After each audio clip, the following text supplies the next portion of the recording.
लंका में हनुमान। हनुमान उठे, अंगड़ाई झुककर धरती को छुआ और एक ही छलांग में महेंद्र पर्वत पर जा खड़े हुए। जामवंत सफल हो गए थे हनुमान को उनकी शक्ति की याद दिलाने में। पर्वत शिखर पर खड़े हनुमान ने विराट समुद्र की ओर देखा। उनकी आंखें में चुनौती का भाव नहीं था, समर्पण का था राम के प्रति। समुद्र यह देखकर डर गया, उनकी गरिमा नष्ट होने को थी। हनुमान ने पूर्व दिशा की ओर मुंह करके अपने पिता को प्रणाम किया, हाथ हवा में उठाए, पर्वत पर झुककर उसे हाथ पैर से कसकर दबाया और छलांग लगा दी। अगले ही पल वह आकाश में थे, समुद्र के ऊपर। तेजी से आगे बढ़ते हुए छलांग के समय बड़े शिलाखंड आसमान में उड़ गए। कुछ दूर हनुमान के साथ गए, जैसे परिजन किसी को विदा करने जाते हैं। हनुमान की गति अधिक थी, पत्थर पीछे छूटे और समुद्र में जा गिरे। महेंद्र पर्वत सुंदर था, वनस्पतियों और जीव जंतुओं से भरा। उनका शिखर पथरीला था, लेकिन नीचे घाटी में मनमोहक वृक्ष थे, लताएं थी। हनुमान के छलांग लगाने तक पर्वत शांत था, निश्चल। छलांग के दबाव से पर्वत दरक गया, वृक्ष कांप कर गिर गए, वन थरा गया, बड़ी बड़ी चट्टानें नीचे ढुलकने लगी। पशु पक्षी चित्कार करते हुए भागे। कई स्थानों पर जल स्रोत फूट पड़े, कहीं धुआं उठने लगा। चट्टानें दहक उठी, लाल हो गई, आग के गोले की तरह। हनुमान इससे बेखबर थे, वायु की गति से आगे बढ़ रहे थे। मार्ग में उन्होंने दिशा बदली, लंका जाने के लिए। उनका शरीर हिला तो बादलों की गड़गड़ाहट हुई। वे जहाँ से निकलते सब कुछ स्थिर हो जाता। समुद्र में ऊंची लहरें उठने लगती, उनकी परछाई समुद्र में विराट नाव की तरह दिखती, बिना आवाज चलती हुई। समुद्र के अंदर एक पर्वत था, मैनाक, सुनहरा चमकता हुआ। वह जल राशि को चीरकर ऊपर उठा।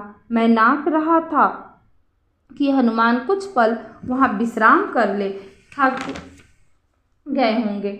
हनुमान नहीं रुके, उन्हें मैनाक की सदिच्छा बाधा लगी। राम कार्य में वह मैनाक से टकराते हुए निकल गए। हाथ ऊपरी हिस्से पर लगा तो पर्वत शिखर टूट गया। वह कुछ और ऊपर उठकर उड़ने लगे। हनुमान के रास्ते में कई बाधाएं आई, राक्षसी सुरसा मिली, विराट शरीर। वह हनुमान को खा जाना चाहती थी। पवन पुत्र ने उसे चमका दिया, उसके मुंह में घुसकर निकल आए। आगे की और राक्षसी टकराई, उनका नाम सिंहिका था, छाया राक्षसी। उसके जल में हनुमान की परछाई पकड़ ली। वह अचानक आसमान में ठहर गए। क्रुद्ध हनुमान ने सिंहिका को मार डाला, आगे बढ़ी। वह गंतव्य दूर नहीं था, दूर क्षितिज पर लंका दिखाई पड़ने लगी थी, रावण की राजधानी। सोने की लंका, आकाश में उड़ते हुए कैंगूरे, उनकी पंची लंका जगमगा रही थी। हनुमान समुद्र के किनारे उतर गए। अब वह लंका को और निकट से देख पा रहे थे। हनुमान को थकान रंचमंत नहीं थी, इतनी लंबी यात्रा का उन पर कोई प्रभाव नहीं था। चिंता थी, सीता को कैसे ढूंढेंगे, कैसे पहचानेंगे। लंका नगरी को ठीक से देखने के लिए हनुमान एक पहाड़ी पर चढ़ गए। दृष्टि दौड़ाई, चारों ओर वृक्ष वासित उद्यान, भव्य भवन, हवा में लहराती संगीतें धाराएं। वे चकित थे, राक्षस नगरी में इतनी सुंदरता, उन्होंने ऐसे नगर पहले कभी नहीं देखा था। वह उस नगर का एक एक विवरण आंखों में भर लेना चाहते थे, ताकि बाद में वह सीता को खोज में काम आए। दिन के समय लंका में प्रवेश करना हनुमान को उचित नहीं लगा। उन्होंने प्रतीक्षा की, समुद्र तट पर ही शाम ढलने पर नगरी में प्रवेश किया। उनके सामने पहला प्रश्न सीता का पता लगाना था। वह विराट नगर में यह काम करना आसान नहीं था। वृक्ष डालियों से कूदते फांदते वह नगर के मध्य में पहुंच गए। राजमहल वही था। उनका अनुमान था कि सीता महल में ही होगी। रावण ने उन्हें छुपा कर रखा होगा किसी कोने में। महल में पहरेदार थे, अस्त्र शस्त्र लिए हुए। उनकी आंखें बचाकर वह चुपचाप अंदर आ गए। राजमहल विराट था, वैभवपूर्ण।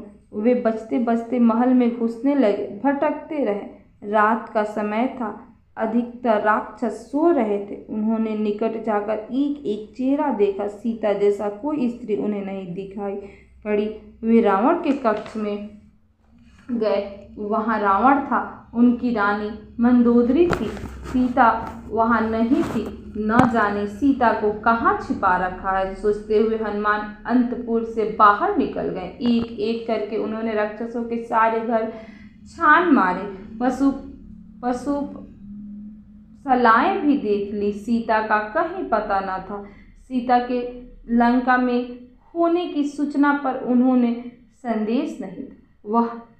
वह दुखी हो गए। सोचने लगे, रावण ने अवश्य सीता को कहीं छुपा दिया है। किसी गुप्तचर स्थान पर मैं उन्हें ढूंढ निकालूंगा। उसने मिले बिना नहीं लौटूंगा। उन्होंने तय किया। अंतपुर के बाहर हनुमान ने रावण का रथ देखा। स्वर्ण था, रत्नों से सजा हुआ। वे चकित रह गए। तभी उनका ध्यान अंतपुर से लगी वाटिका की ओर गया। वहाँ अशोक के ऊंचे ऊंचे वृक्ष से आकाश छूने को आतुर वही अशोक वाटिका थी। दीवार लंघ कर वे वहाँ पहुँचे। लंका में यही एक स्थान बचा था जो उन्होंने नहीं देखा था। उन्हें लगा सीता वाटिका में नहीं हो सकती। रावण उन्हें इतनी खुली जगह क्यों रखेगा। हनुमान ने निराशा घर करती जा रही थी। वह एक वृक्ष पर चढ़कर बैठ गए। दिन चढ़ गया था। ऐसे में नीचे उतरना उन्हें उचित नहीं लगा। पेड़ घना था। वे उसके पत्ते में छिप गए। उन्हें वहां से सब कुछ दिखता था, लेकिन उन्हें कोई नहीं देख सकता था। रात हो आई। अचानक वाटिका के एक कोने में उन्हें आहट सुनाई पड़ा। वे राक्षसियां थीं। हनुमान उधर से ही देखने लगे। एक वृक्ष के नीचे राक्षसियों का झुंड था कि वे किसी बात पर ठहाके लगा रही थी। हनुमान को लगा कि वे सीता पर हंस रही है। वह पेड़ से चिपककर नीचे की डाली पर आ गए। ध्यान से देखा। राक्षसियों के बीच में एक स्त्री बैठी है। चेहरा मुरझाया हुआ, उदास, दयनीय, दुर्बल, शोकग्रस्त। यही माँ सीता है, उन्होंने मन में सोचा। उन्हें अब कोई संदेश नहीं था। राक्षसियां वहीं थी, हट नहीं रही थी। हनुमान उतावले थे। उन्हें नीचे उतरने में डर था, स्वयं के लिए, सीता के लिए भी। तभी उन्होंने रावण को आते देखा, राजसी हाट बाट के साथ दासियां सहित। हनुमान सीता से भेंट किए बिना लौटना नहीं चाहते थे। ऐसे लौटना तो राम को क्या बताऊंगा, उन्होंने सोचा। नीचे उतरने का अवसर ही नहीं मिल रहा था। वे डाल से चिपक गए, सांस रोककर, रावण के लौटने की प्रतीक्षा में। रावण ने सीता को बहलाया, फुसलाया, लालच दिया। सीता नहीं डिगी। वह डर से कांप रही थी, पर उन्होंने रावण की ईक ना सुनी, तिरस्कार किया। रावण ने कहा, तुम्हें डरने की आवश्यकता नहीं है सुमुखी। मैं तुम्हें स्पर्श नहीं करूंगा जब तक तुम स्वयं ऐसे नहीं चाहोगी। मैं तुम्हें अपनी रानी बनाना चाहता हूँ। मेरी बात मान लो और सुख भोग करो, अन्यथा मैं तुम्हें तलवार से काट डालूंगा। सोच लो, तुम्हारे पास अब केवल 2 महीने बचे हैं। ऐसा कभी नहीं होगा दुष्ट। राम के सामने तुम्हारा अस्तित्व ही क्या है। मुझे राम के पास पहुंचा दो, वे तुम्हें क्षमा कर देंगे। तुमने ऐसा नहीं किया तो सर्वनाश निश्चित है। तुमने अपराध किया है, तुम्हें कोई नहीं बचा सकता। मूर्ख राक्षस, तुम्हारा अंत निकट है। रावण क्रोध में पैर पटकता हुआ चला गया। रात गड़ी होती जा रही थी। रावण के जाने पर राक्षसी ने सीता को घेर लिया, उन्हें डराने धमकाने लगी। बोली, तुम मूर्ख हो, रावण का प्रस्ताव अविष्कार कर रही हो। यह रावण की नगरी है, तुम्हारा राम यहाँ कभी नहीं पहुँच सकता, तुम्हें कोई नहीं बचा सकता। राक्षसियों में एक त्रिजटा थी, सबसे भीम। उसने कहा, मैंने एक सपना देखा है। पूरी लंका समुद्र में डूब गया है, सब नष्ट हो गया है। यह सपना अच्छा नहीं है। कहीं यह सीता के दुख में जड़ा तो नहीं है। सीता की हिचकियाँ बंध गई, वह विलाप करने लगी। देर रात राक्षसियाँ एक एक कर चली गई। सीता वाटिका में अकेली थी। यह अच्छा अवसर था, पर हनुमान पेड़ से नहीं उतरे। कहीं सीता मुझे भी राक्षस न समझ ले, मायावी चाल मान ले। उन्होंने सोचा, पेड़ पर बैठे बैठे उन्हें राम कथा प्रारंभ की। राम का गुणगान, रावण की लंका में राम चर्चा सुनकर सीता चौंकी। उन्होंने ऊपर देखा, जिधर से आवाज आ रही थी। पूछा, तुम कौन हो? हनुमान नीचे उतर गए। उन्होंने सीता को प्रणाम किया, राम की अंगूठी उन्हें दी। कहा, हे माता, मैं श्री राम का दास हूँ, कंसी कंधा के वानर राज सुग्रीव का अनुचर। उन्होंने मुझे यहाँ भेजा, आपका समाचार लेने। हनुमान को लेकर सीता के मन में अब भी शंका थी। उन्हें पर्वत पर फेंके आभूषण की याद दिलाकर संदेह दूर कर दिया। सीता ने राम को कुशल क्षेम पूछा, कई प्रश्न किए। हनुमान उन्हें क्रोध कंधे पर बैठाकर राम के पास ले जाना चाहते थे। सीता ने प्रस्ताव अविष्कार कर दिया। उन्होंने कहा, यह उचित नहीं होगा पुत्र, पकड़े गए तो मेरा संदेश भी राम तक नहीं पहुँचेगा। हनुमान ने सीता से विदा ली। वह पूरी सूचना तत्काल राम तक पहुँचाना चाहते थे। चलते समय सीता से एक आभूषण उन्हें दे दिया। उनकी आंखें नम थी। हनुमान ने कहा, निराश न हो माते, श्री राम 2 माह में यहाँ अवश्य पहुँच जाएंगे। हनुमान राम के पास लौटने को आधार थे।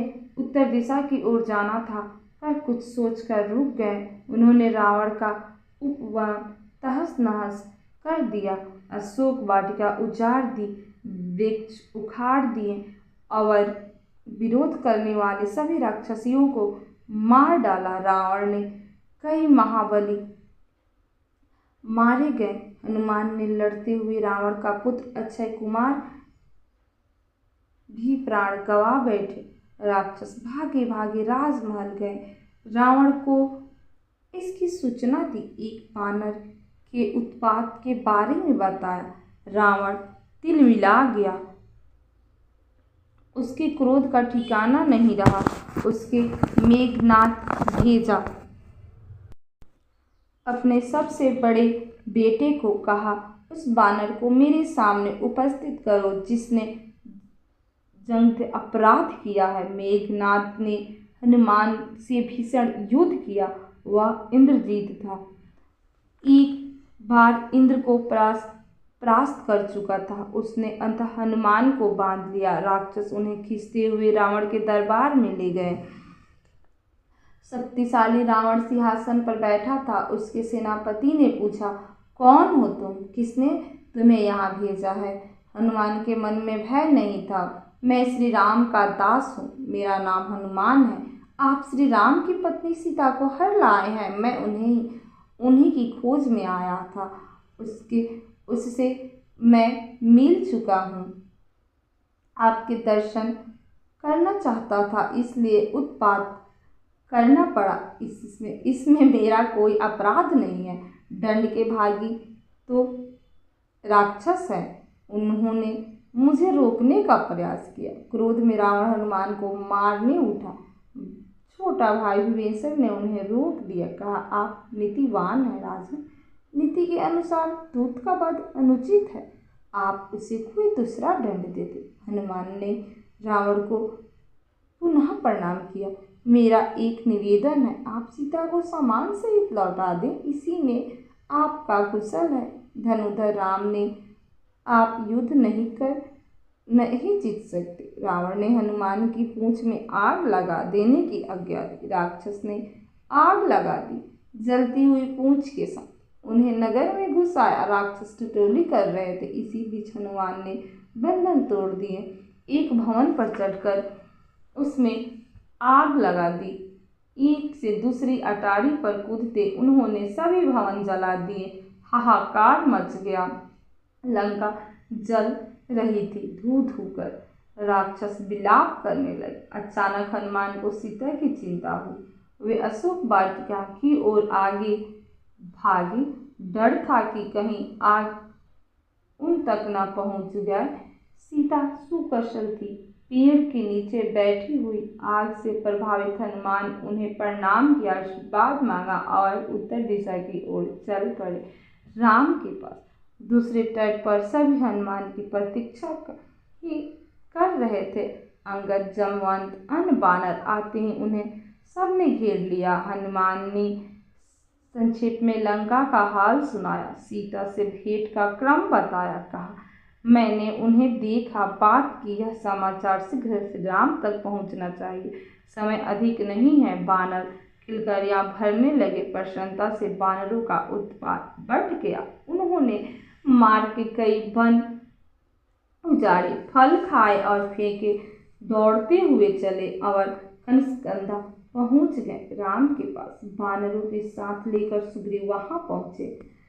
हनुमान ने राम को सीता द्वारा दिया गया आभूषण दिए। राम की आंखें में आंसू आ गए। उन्होंने हनुमान से कई प्रश्न किए। वे कैसी हैं, कैसे रहती हैं, उन्हें कोई संदेश भेजा है? हनुमान ने पूरी बात विस्तार से कही। कहा, मैं उन्हें भेंट की।